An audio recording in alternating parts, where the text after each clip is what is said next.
Okay, so hopefully everybody has at least read chapters 1 and 2, and if not, it'll be all right.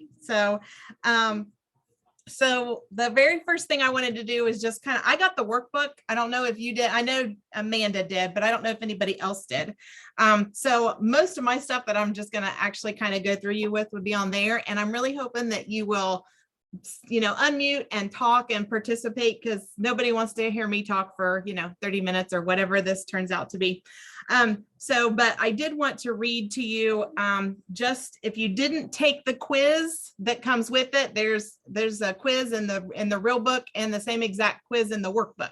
So obviously I'm not going to go through the whole quiz. I just thought we would go through the quiz as we're in the chapters and then kind of assess ourselves on what you are with that now. And then when we get done. So the first chapter is the law of the lid.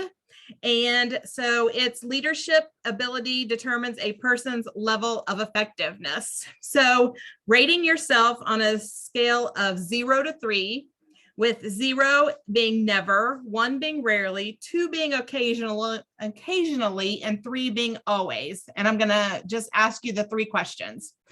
When faced with a challenge, my first thought is, who can I enlist to help? Not, what can I do? And you don't have to answer them out loud or put it in the chat, but just what would you be? A 0 with never, up to 3 with always. The next one, when my team, department, or organization fails to achieve an objective, my first assumption is that it's some kind of leadership issue. And the last one is, I believe that developing my leadership skills will increase my effectiveness dramatically. So just kind of keep yourself a little run and tally there.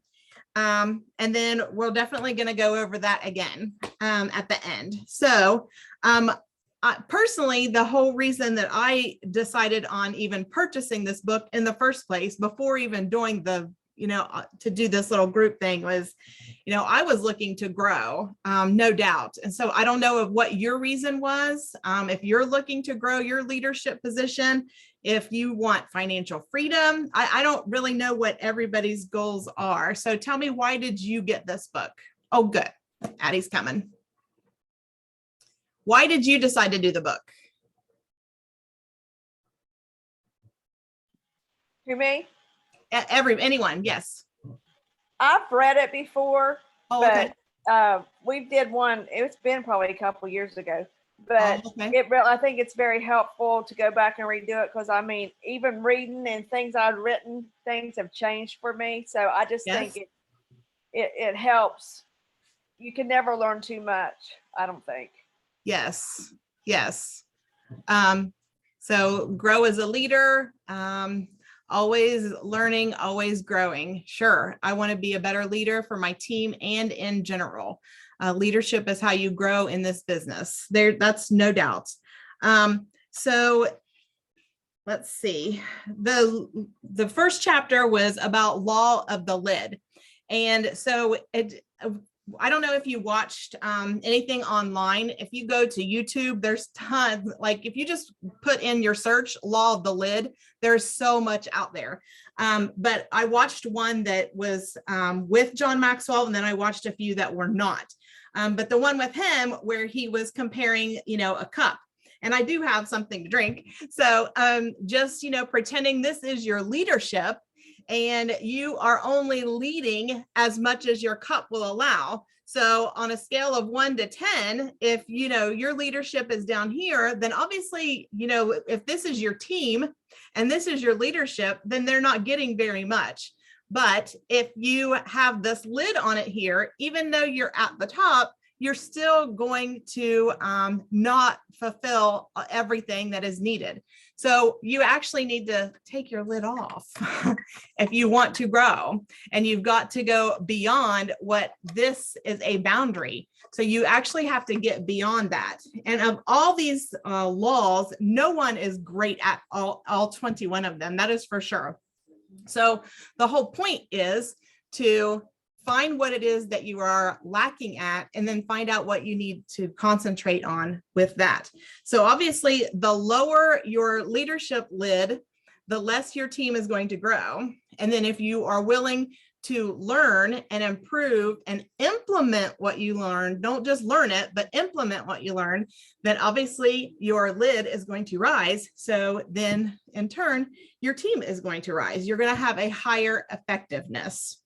So it's definitely like, it's just the lid on your potential is just the best way to think about that. So where are you at on your lid? And, they said to ask people, but I mean, I'm going to be pretty honest. I'm not saying I don't need to ask people, but I know I have a lower number. That's exactly why I'm doing this, because I know I need to learn. If anything, the last year has proven that to me. So I know, obviously, I need to learn. And when we get into chapter 2, I could see so much of myself in there. So I know I have a lower number, but I would love to have a higher number. So like I said, I recognize that, but here's where the real lesson comes is, what am I going to do with that? Am I just going to recognize it and then sit there, or recognize it and actually do something about it? So they related to, one of the things I think it's easiest for me personally to relate this to is a sports team or a church. I think those are two very obvious things about leadership, and you see a lid. So, I mean, let's be honest, if you are an athlete at the caliber of playing in a professional team, I don't care what it is, if it's, baseball, football, basketball, whatever, if you are obviously play well enough to make it on that team, that team has talent. Those people have talent. There is no doubt. So when they're not winning, there is usually one person to blame, or somebody's going to take all the blame, but it's normally the coach. And he may have been an awesome player himself. He may have been, Mr. Basketball, or, Mr. Ohio, or whatever it is, wherever it is he was from. But if he cannot orchestrate that to his team as a coach, then he needs to be the one that goes, because everybody wants to win, right? And that's kind of the point of this as well. You want your team to win. You want all those that are underneath you to win. That is for sure. So for me, watching the coach, I grew up in sports. So for me, that's easy to see. That leadership lid with him is not being able to get those high performing athletes to perform. He can't get team unity. He doesn't pull out the best of them. And it's also the same way in a church. I can see it there too with a pastor. When they go through pastors, it's a pastor that doesn't get the congregation to work together. It's a pastor that doesn't, spark any excitement in the pew. If everybody's asleep during the service, well, that's kind of a problem. Most roles in a church are volunteer, not all, but most. So if the pastor cannot get anybody to volunteer for those roles, that's a problem, because normally a majority of a church runs on volunteers. I mean, we're talking, the choir director, normally, not always, I know, but the Sunday school teachers, the youth leaders, normally those are volunteer positions. Ain't nobody getting paid for that hard work. So, if he can't get anybody to do those, then that's when somebody steps in and the pastor goes and they find a new one. So it's definitely, when I look at it from that angle, it's definitely easy for me to see. I don't know about you, but it is definitely easier for me to see. So in your books, they gave these little diagrams. I don't know if you can see that, but I'm not sure what page it was on in your book, but it's the success without leadership.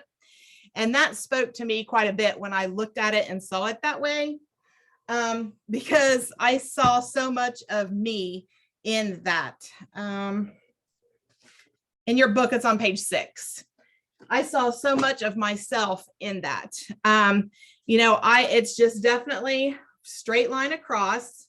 So for thinking of the Plexus world, that is definitely, me. I was able to recruit a whole bunch myself, like tons, but I wasn't going deep, which would be what you see on page 7.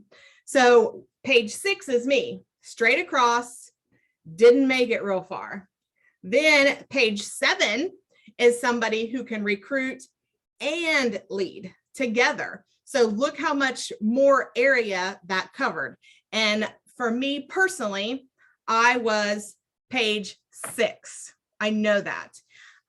Where does everybody see themselves? Does anyone see themselves in either one of these graphs, or are you kind of in the middle?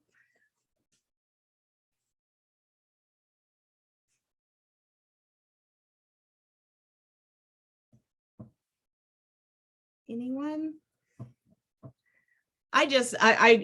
To me, I understand where it's coming from. That is for sure. And I definitely am willing to admit, there's no doubt that I definitely can improve in that area. So somebody that can, help you improve in that area is somebody that will help you overcome your fears and help you work through those obstacles. That's definitely going to help you reach your potential. That's going to push you. And I'm sure we can all think of people who are like that in our world. So what criteria can be used to determine a person's leadership ability? What are some things that you guys think show leadership ability?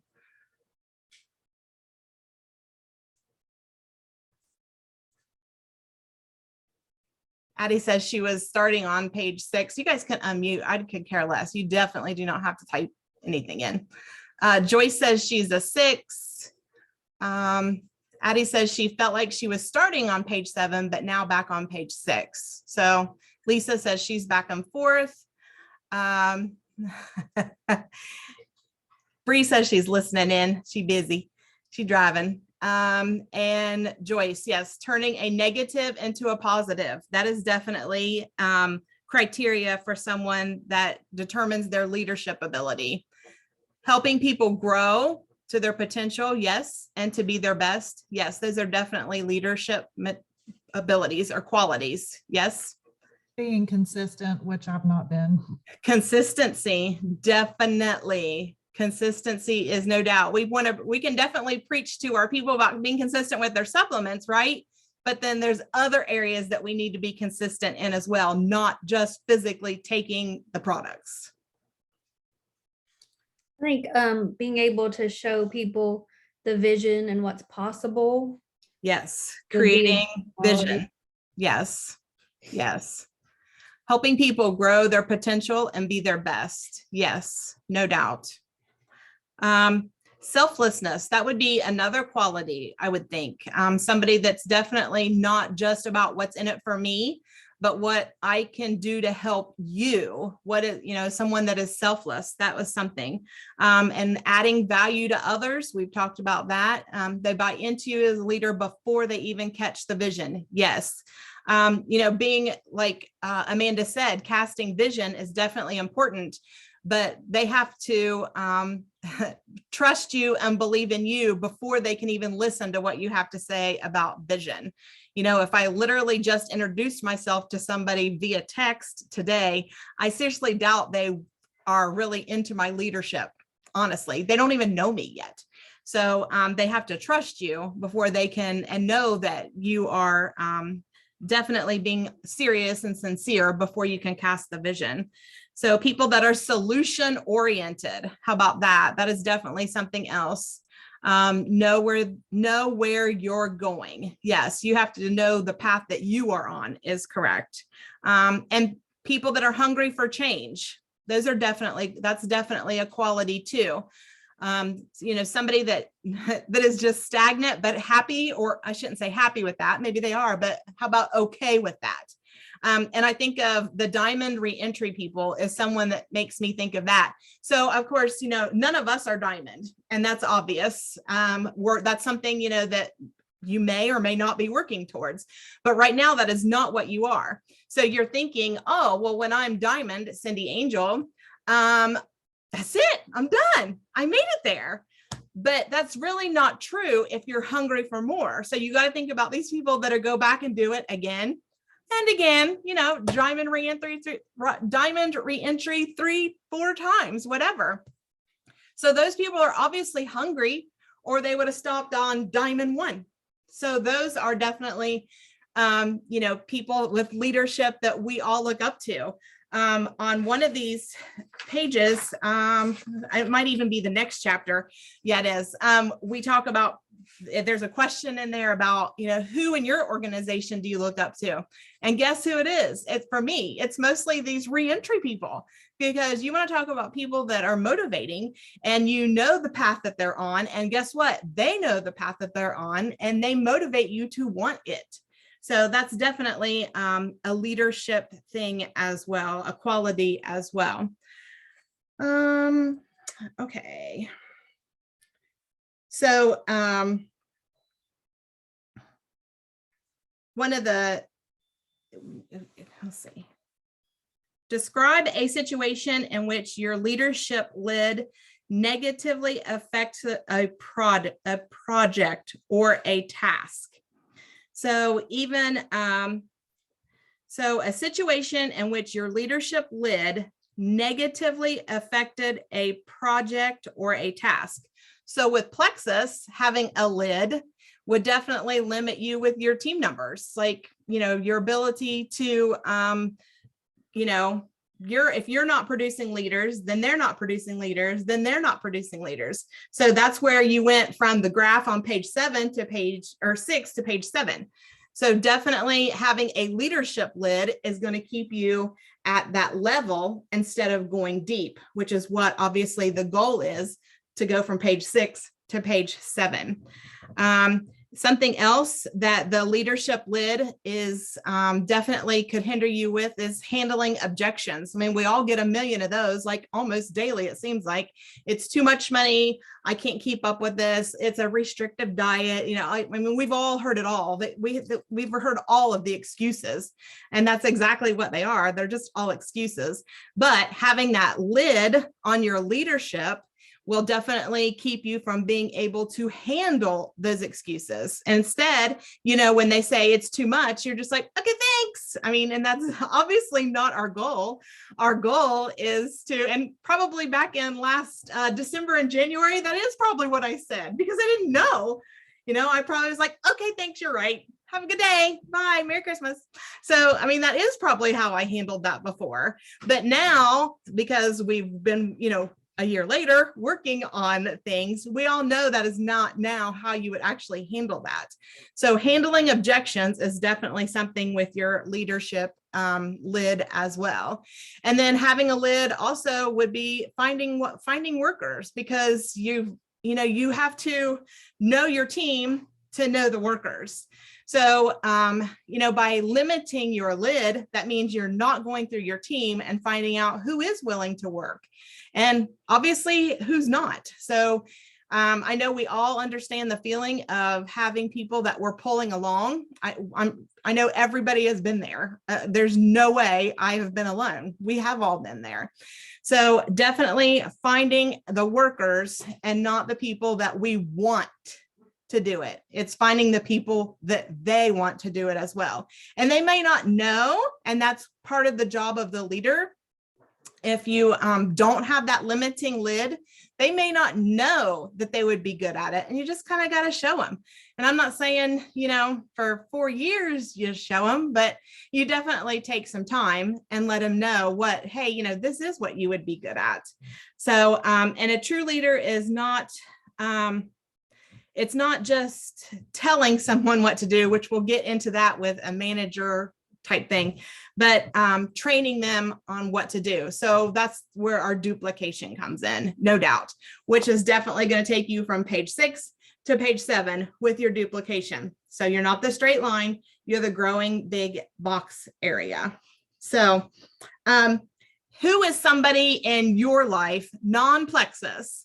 Who is somebody in your life that is a lid lifter? Who is somebody that, has motivated you through life, or even just, taught you multiple things? I mean, it could be maybe even a coach in high school. Who is someone in your life who has been a lid lifter? For me, it would definitely be my mother. She was definitely a lid lifter. She never stayed there. Lisa says her husband. Yeah, he's definitely a go-getter. That is for sure. My dad, yeah, he has always been supportive. That's awesome. My husband, for sure. He is always telling me things I can do when I believe I can't. That's awesome. That's awesome.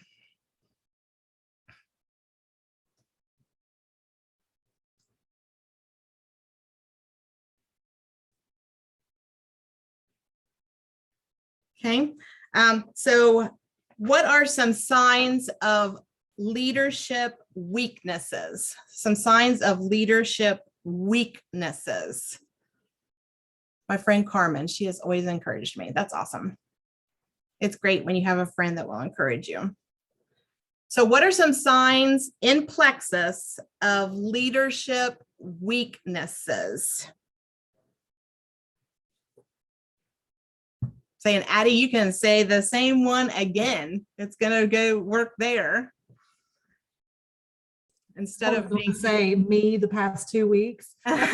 No, just it being inconsistent. There you go again. I mean, that's definitely going to be a leadership weakness. No duplication. Again, that's leaving you on page 7 instead of moving to page 8. No duplication. Not following through. You know, you say you're going to do something, but you don't. Whether that's to a sideline sister or to even, you know, your one of your ambassadors. I mean, it doesn't matter who. You know, if you say you're going to do something, then, you know, do that. Aaron, being afraid to ask for shout outs. Yeah, definitely. That's me. Being negative. Yes, Joyce, we need to get those people out of our lives, don't we? Or stop being negative to yourself. Poor retention. That's a sign of a poor leadership. Not growing. So of course, obviously we're all willing to grow. We are here. So obviously, I don't know if that's step 1 for you or step 100 for you, but obviously you're willing to grow. But I mean, we definitely all know somebody that is not willing to grow. That's part of Plexus. Just having lack of other leaders on your team. So, and obviously, Aaron, you are so new. I definitely am not, you know, definitely please don't take that I'm picking on you. I'm just doing signs in general. Not adding value to the team as a whole. So that whenever I say that, I don't mean, by your posts, I don't mean that. I'm talking just being silent, not talking in your chats that you have with your own ambassadors or your own teammates or your sideline sisters, whatever it is. If you're not adding any value, then that is definitely a lack of leadership. And then even blaming other people. Yes, even blaming other people for your lack of points or whatever it is. And, just taking ownership, not taking ownership, I guess. Those are definitely signs of leadership weaknesses. So anyone else have anything to say about the lid? Do not let your own downline see you complaining. Complain to your upline. That's how I always feel about that. Yes. Yeah, if you have something wrong, or something's frustrating you, definitely speak to your upline, no doubt. But don't go to someone in your downline, but definitely go to your upline. Because, sometimes that's it could be legitimate. So anyone with anything else on the lid? And like I said, if you go to YouTube and type it, there's tons in there. And it's nice to get different perspectives as well. All right. So then we will move on to, I did write one more thing that I want to write. I wrote one more thing I want to read. What can someone do to raise their lid? Since we're going to talk about it, what can you do to raise your lid? One is admit that you need the help. So even that doesn't have to be out loud, but I do out loud admit I need help. So admit that I need help. 2, seek the guidance to do it. And then be open to the criticism that comes with it.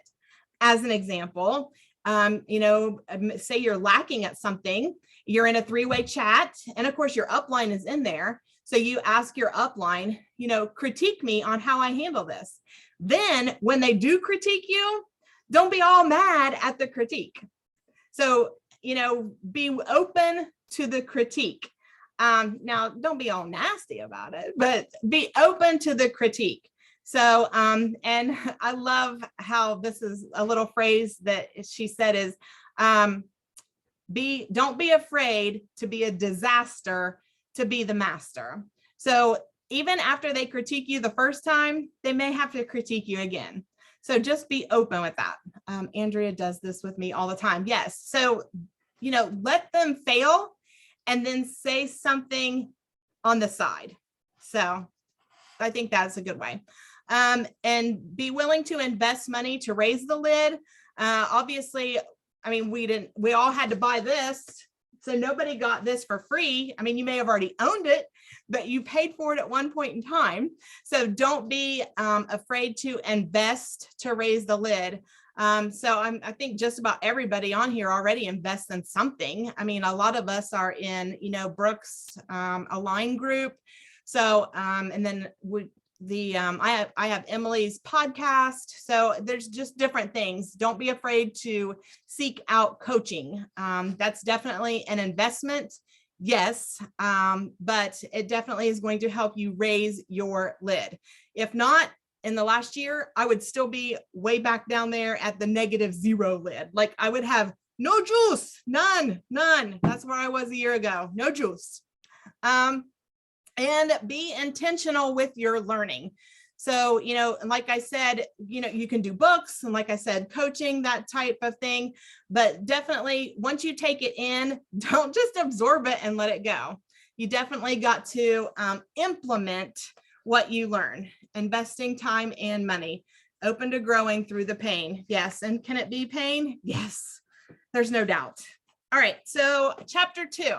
The law of influence. The true measure of leadership is influence, nothing more, nothing less. And for me, I guess my biggest visual on this is literally social media. It's the word social.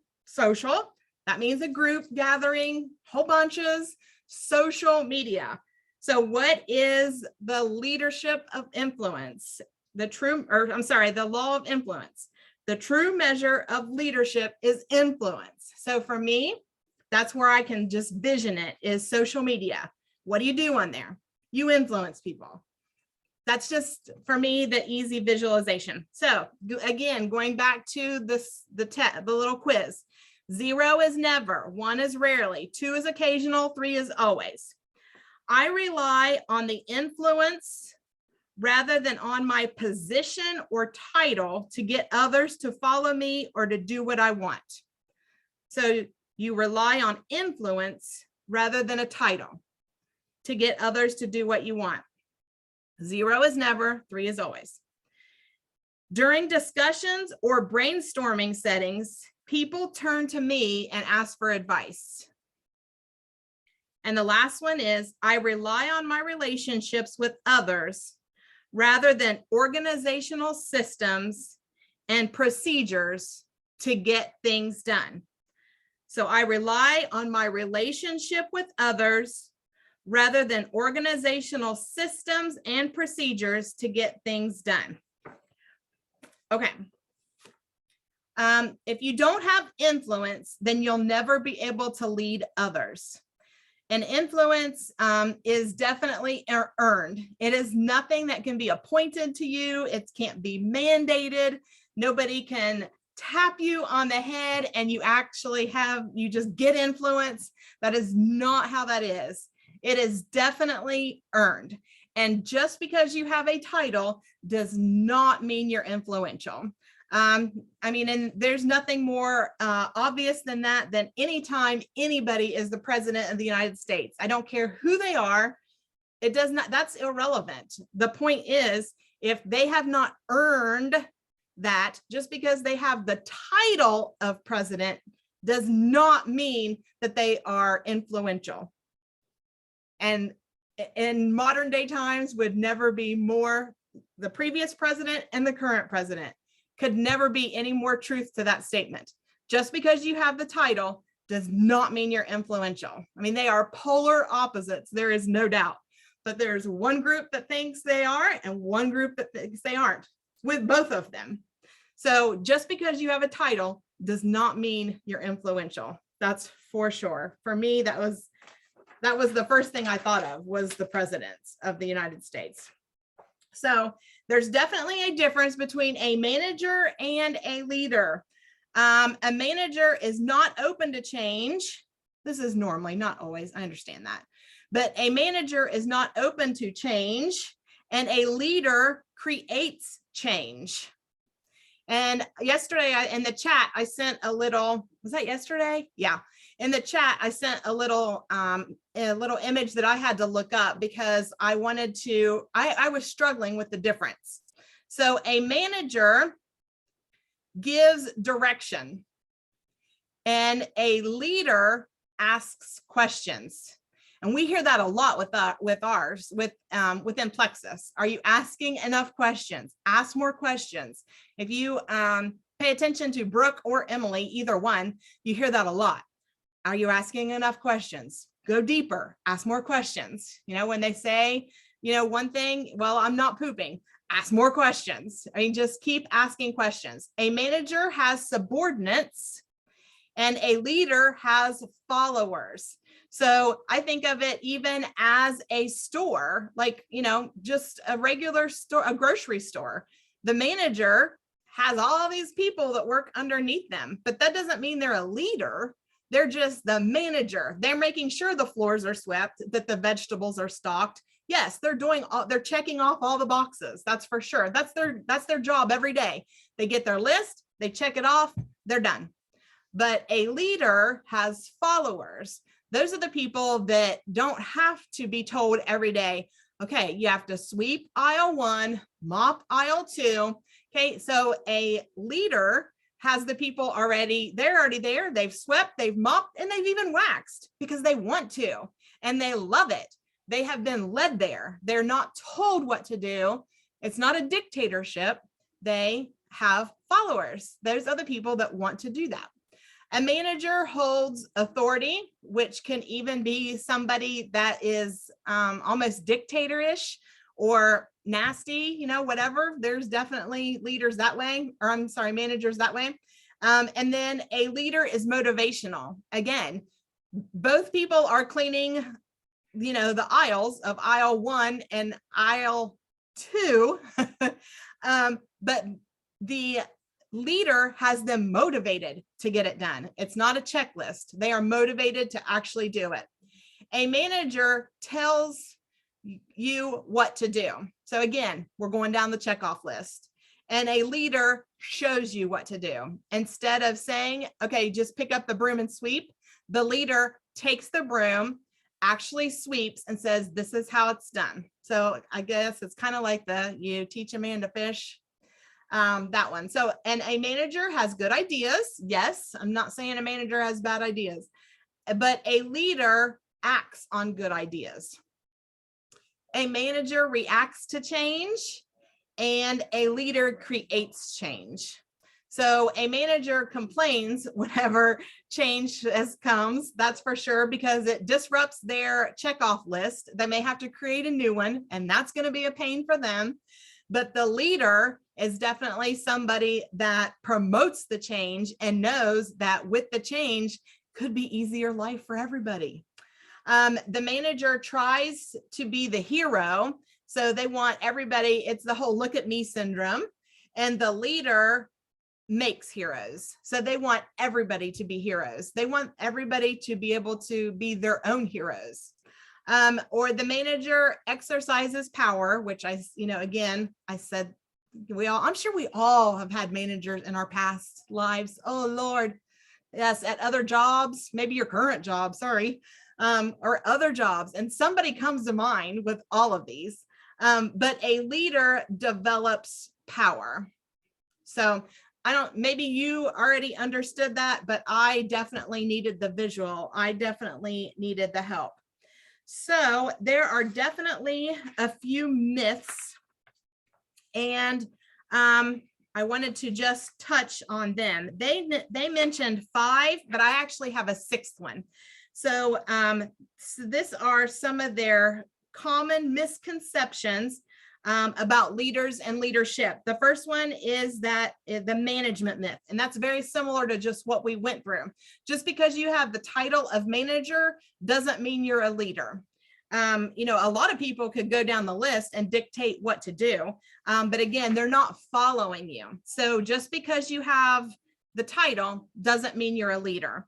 The entrepreneur myth, and a very good example of that was the McDonald's guys. You know, they had the ideas, they knew what to do. That was very innovative of them, and they could implement in their one store, but they were not leaders. They couldn't get anybody to replicate. They didn't have the ability to teach. So that's where McDonald's failed. And of course, then the other guy took over, and look, there's a McDonald's like every 5 seconds, almost as bad as Dollar General. So just because you're an entrepreneur doesn't mean you are a leader. You know, I would love to have the smarts that the two McDonald's brothers had. Holy Toledo, that was awesome back then, but they were not leaders. They could not duplicate. And for me, it also makes me think of somebody that's super smart. Just because you are really, really smart doesn't mean you can bring it down to my level. And same, you know, with the coach, like I mentioned earlier, just because you were an awesome player in high school and you're Mr. Basketball, that doesn't mean you can coach other people, because you know what to do, but that doesn't mean you can teach other people. And if you're not willing to learn to teach it, then there's your lid right there. The knowledge myth, again, like I just said, I know we all know people that are smart, like book smart. Oh my goodness, but they can't teach anybody that because they're so dang smart. I definitely know people in my life that are like that. The pioneer myth, again, just because you are in the front of the pack, leading the way in something, that doesn't mean that you have followers. And I guess even with that one was, I believe that's where Abraham Lincoln was even mentioned. I had no idea that he was trying to lead, the military at one point. I mean, before he was, the president and overall the military.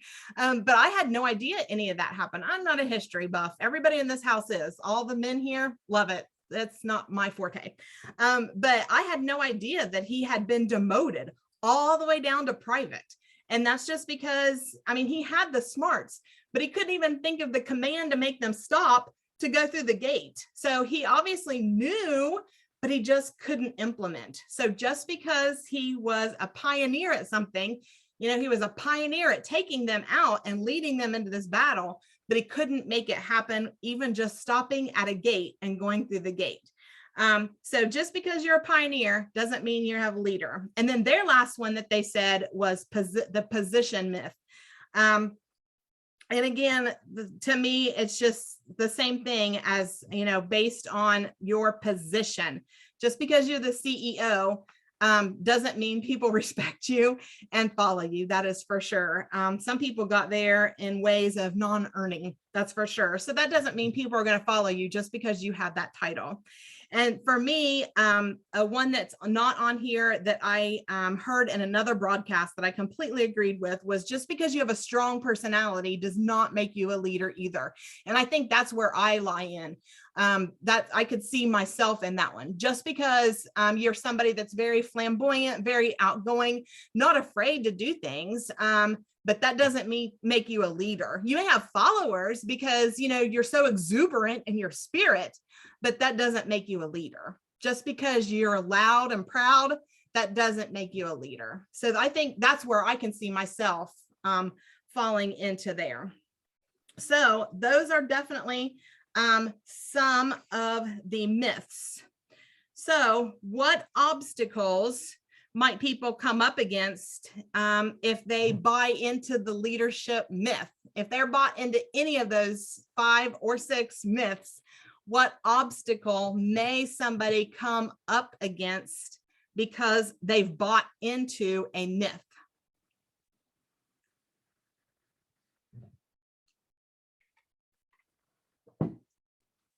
So if they buy into those myths, they would probably assume that they just can't be a leader. I can't even be one. They just assume they can't do it. Or on the opposite end of that, they may assume they're already a leader. There's nothing left to learn because I'm too good. I mean, we both, I'm sure I know people on both aspects of that. So I am sure you have to as well. I mean, I definitely know people that have the title CEO or president, whatever, and they think that, you know, they're untouchable because they've got the title. So hello. But let me tell you, she was a tyrant to work for and nobody liked her. Nobody. So just because you have the title, she bought into the idea that she was a leader, and she wasn't. That's for sure. That's why I don't work there anymore. So, and again, that takes you back to the chart on page 6. There's no doubt, you know, if you've bought into one of those myths, then you are definitely going to be stagnant and you are definitely not going to learn. Can you think of any other obstacles that people might come up against if they believe in one of those myths?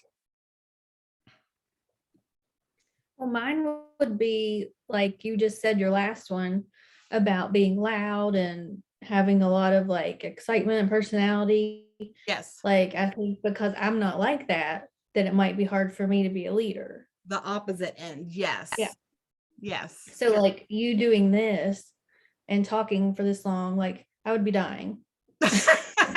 I'm so thirsty. I am dying. But like just like to be able to do this and to teach people, like that's something that would be really hard for me, but it's really good, easy for you. Yes. I mean, not easy, but easier. Right. I agree. I totally agree. And to watch other people lead things like this, and I'm like, oh my gosh, I can't believe she did that. She talked for an hour. But then I just looked at the clock and I'm like, holy crap, it's 7:43. I wanted to be done by now. I never dreamed I would talk this long. So, I mean, I get it, because, you know, watching other people on these trainings, I was like, what am I going to talk about for 20 minutes? I can't talk for 20 minutes. Well, it's been 43. So yes. But yes, that could definitely be a hindrance. And it's so funny because I would never want that to be something, I wouldn't want to be somebody's hindrance, if that makes sense. You know, just because you see me doing it, I wouldn't want you to think that you can't do it because that's how I do it. You know what I mean? I hope that makes sense. So, thank you, Miss Addie. Yes, I felt like when I was reading Spanish, but Cindy breaks it down and I totally get it. Thank you. That's so funny because I never dreamed that would happen, like for sure. Okay. Describe a situation that you were part of a team that was led by a person who was placed in charge because of his or her knowledge. Would anybody want to share that? Like, and it doesn't have to be Plexus related. Were you ever in charge of a project or anything? So I guess when I think of this is, there's no doubt that, okay, so if we were all, not us, but if I was put into a group of 10 people, like in a big room, we're all separated into groups of 10 people and we're given a task and you get like 5 minutes to complete it. If it's a puzzle, let's just say. I guess I always think of Survivor, because, you know, they have to solve these problems or puzzles or whatever to get a piece to move on to the next part. And then you solve another and you gather up all these pieces and then you get the reward. So I guess I think of myself when I get in those situations, there's no doubt I am the person that's barking out the orders. I know that when it's the 10 people and you only got 5 minutes to figure out this puzzle, I'm the person that says that piece goes there. I just take over. I hate to say it's just who I am. I hate that excuse, but it is. It's just who I am. I will not just sit there and watch it fail because I want the dang reward. I want the fire, or I want the rice, or I want the chicken that lays eggs, whatever it is. I want that reward. I'm definitely not the person that just sits there. And I know my personality. I know I take over. I know I get bossy, and I know I say, okay, you go here, pick this up. You go here, you pick this up. Everybody comes back, they go down, that goes on the right, that goes on the left. I know myself. That is how I am. There's no doubt. So, and that can be good and that can be bad. There's no doubt.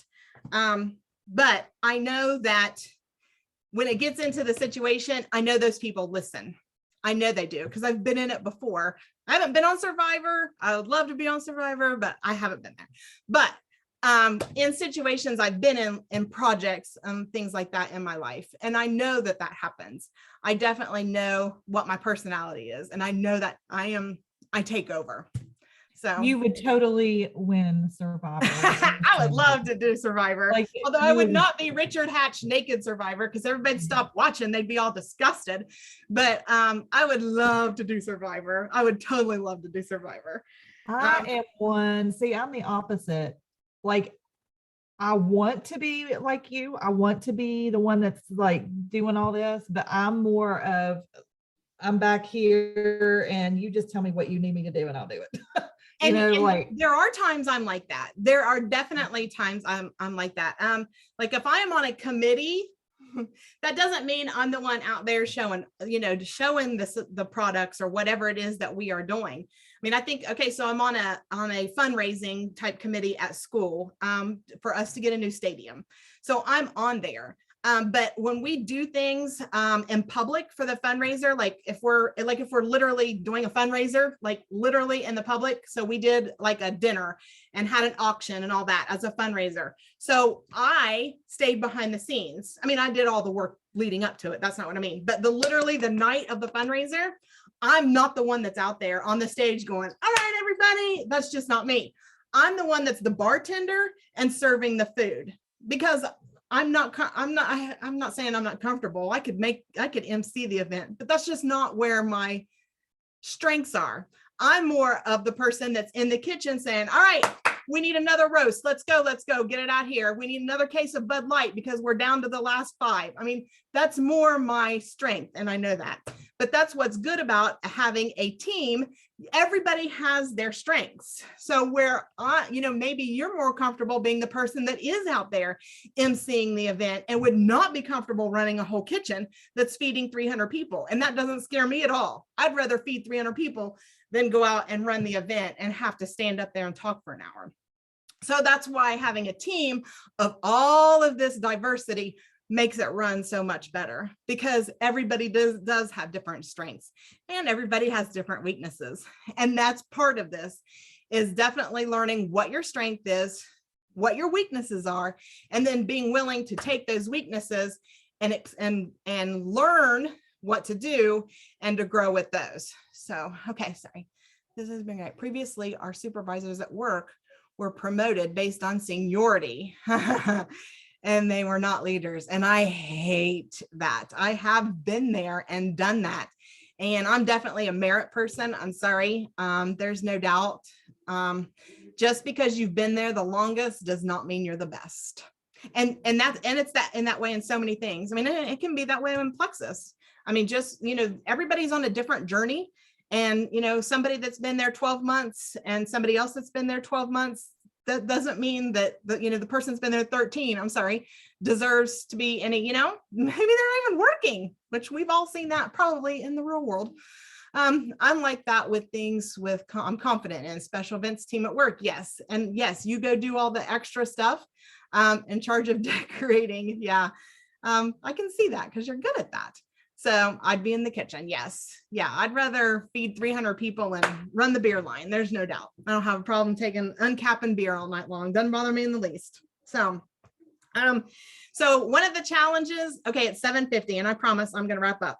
So one of the challenges that I want you to do this week to grow as an influencer is to get involved socially. Again, social media.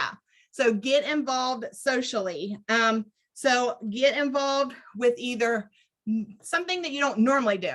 So if you normally go into chats or whatever, or the Zooms, if you're normally on that stuff, then take it another step. But if you're somebody that normally doesn't contribute to a chat, I double dog dare you to contribute to the chat this week.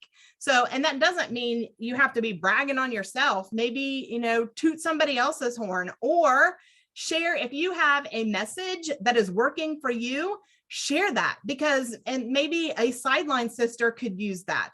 Maybe she's struggling and is afraid to ask for the help.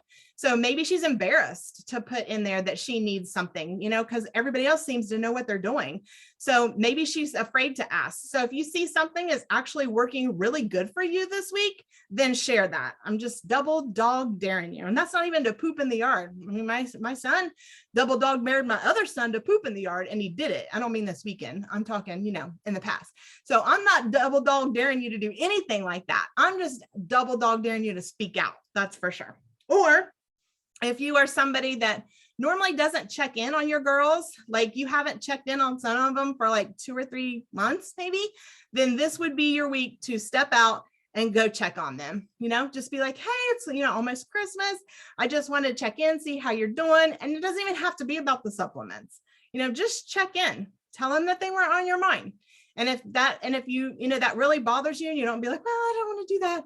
Literally print out your back office, pick somebody on your sheet and message them. That's the easiest way it is for me. Just pray about it before you do it and just be like, all right, God, show me somebody on this sheet. Take your pencil, close your eyes, put it down and find out who it is. And then don't be like, I ain't doing that one. Nope. Message her. So just, get involved. It's social media for a reason. So be social. So that is one way that you can grow your influence, because they want to see you leading.